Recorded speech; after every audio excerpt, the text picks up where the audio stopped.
Mix 106 with the Mix 106 movie reviews with our very own movie critic, Willie Waffle. 3 movies for you this week to take a look at. We've got Melissa McCarthy starring in The Boss. Jake Gyllenhaal is in Demolition.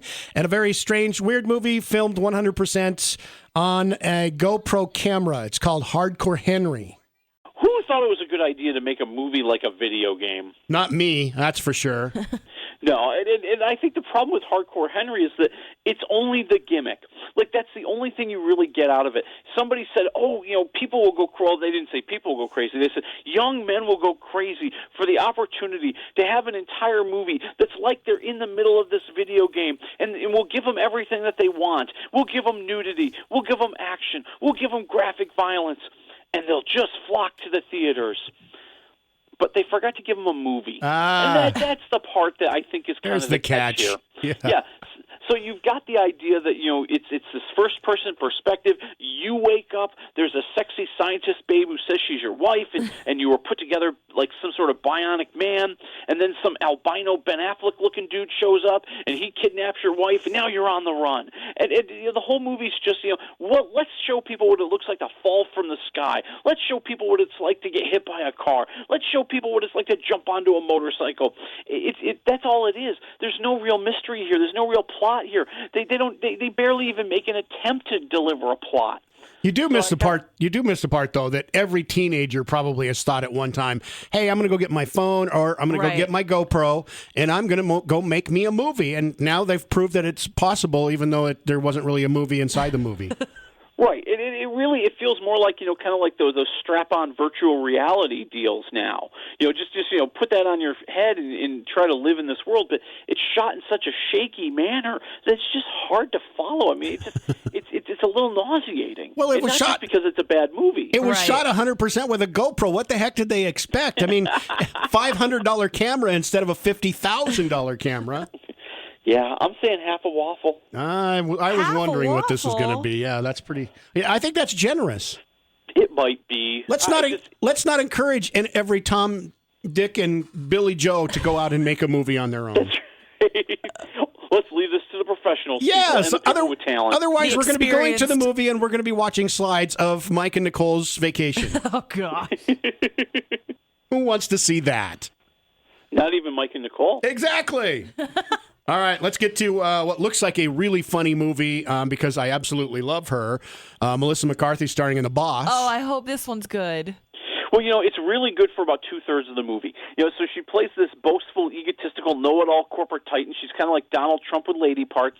And she gets convicted of insider trading. And unlike every other person who's been convicted of insider trading, she loses everything. And now she's got to try to make a comeback. And the only person who will support her, and that's only half-heartedly, is her ex-assistant, played by Kristen Bell. Oh, I love her. The movie it's outrageous. And that's what it needs to be. It needs to be over the top. It needs to be crude. It needs to be Melissa McCarthy falling down and swearing and saying the kind of things that you don't say in polite society. That's when you're laughing. That's the naughtiness you want in a movie. And then, like, for the third act of the movie, kind of that last third, all of a sudden, they chicken out. All of a sudden, they want it to be emotional. No! They try to teach a lesson again, don't they? Yes, they do. No! Why do they keep doing this? Yeah, it's almost like, Melissa McCarthy actually is one of the writers on the movie with her husband, and I think the two of them just felt like, well, her audience is going to want to see her humanized, and they're going to want to like her. No, they want to see her act crazy. That's the whole point of the movie, and that's where I think it loses. I think it loses big there. So what do you give it? I'm going 2.5 waffles. Darn it, I was hoping for a little more than that. But I've seen the R-rated version of the preview and trailer, and oh my God, the stuff that comes out of her mouth is absolutely hilarious. She and her husband are a great team, too. Yeah. They do a lot. All right, and Jake Gyllenhaal stars in a movie I haven't heard a lot about or seen a lot about, Demolition. Yeah, he plays kind of this widower. He lost his wife, and his whole life is spiraling out of control. And that's when he connects with Naomi Watts, who's a customer service rep who gets his letter complaining about the vending machine at the hospital, but she realizes it's so much more, and calls the guy at 2 o'clock in the morning, probably hoping he looks like Jake Gyllenhaal. And the two of them form a relationship. And if it wasn't for the two of them, this movie would be on Lifetime. It has so much emotional manipulation. Don't knock Lifetime. Well, it's just kind of it's kind of average. It's just too telegraphed. You can see everything that's going to happen here, and it's so contrived as it tries to be goofing and it tries to be shocking, and nothing feels organic. Nothing feels like it just would happen, and I think that's the biggest problem with the movie. But hey, Gyllenhaal's a very solid actor. Naomi Watts is a very solid actress. They're going to raise it up to 2 waffles. Oh, wow, not too bad. And nothing against Lifetime, but you don't want to pay $10 to go to a movie theater to see it. That's true. That's right. It's so surprising, too, because neither of them have done anything in a while. So I was hoping they'd come out with something really good. Well, Gyllenhaal has been kind of in this acting phase where, he's roaming from role to role and showing his versatility.